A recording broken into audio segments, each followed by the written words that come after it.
Jadi pertama putusan MK itu harus dikawal sampai tuntas dan dipastikan menjadi aturan yang berlaku untuk pilkada dalam jangka pendek ya, tanggal 27 November 2024 ini. Jadi jangan sampai putusan MK yang sudah sangat baik itu digergaji oleh elit politik melalui berbagai macam akrobat politik, entah itu melalui revisi undang-undang pilkada atau cara-cara lain. Dan indikasi ke arah sana sudah sangat terang benderang.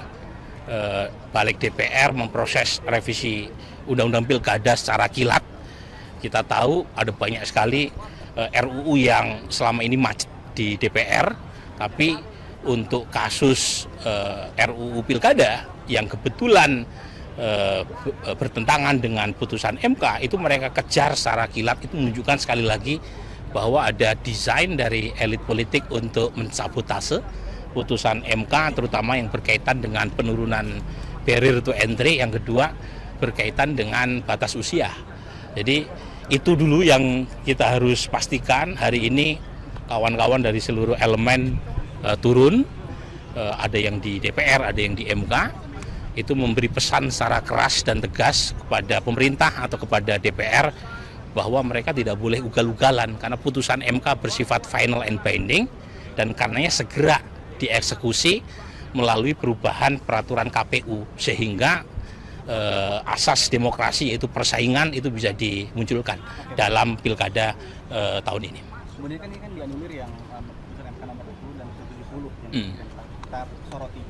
Kemudian ini kan tentunya ada indikasi dugaan bahwa memang ada kepentingan dari pihak tertentu untuk mengusung salah satu calon.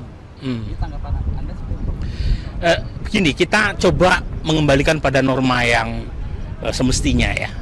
Jadi bahwa ada indikasi misalnya untuk kasus batas usia minimum ya, elit politik mencoba untuk memaksakan Kaisang muncul sebagai calon wakil gubernur ya wilayah Jawa Tengah. Itu satu indikasi saja, tetapi yang paling utama kan ada dua. Satu adalah berkaitan dengan barrier to entry, karena sebelumnya dengan aturan threshold yang terlalu tinggi itu membatasi munculnya calon kepala daerah alternatif, dan itu seperti memfait accompli pemilih ya. Jadi pemilih disodorkan pada pilihan yang terbatas, dan itu akan membuat kualitas hasil pilkada menjadi problematik. Nah yang kedua soal batas usia tadi yang terlihat sekali ya, DPR memilih putusan MA ketimbang MK, padahal saya kira mereka sadar MA itu kan menguji peraturan KPU, sementara MK menguji konstitusionalitas undang-undang. Artinya peraturan KPU dibanding undang-undang kan lebih tinggi undang-undang. Ketika MK sudah mengambil keputusan bahwa batas usia minimum itu ditarik sejak pendaftaran calon, maka nggak boleh kemudian diutak-atik, diskenariokan agar calon tertentu itu bisa maju dengan mengubah batas minimum bukan dari sejak pendaftaran tapi pada waktu pelantikan. Dan di mana-mana namanya batas usia minimum itu dari awal proses pendaftaran, bukan dari proses pelantikan.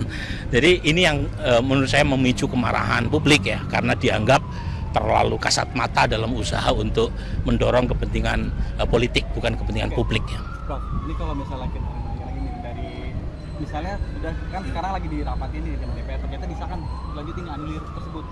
Kira-kira seperti apa respon? Saya kira akan jauh lebih kencang.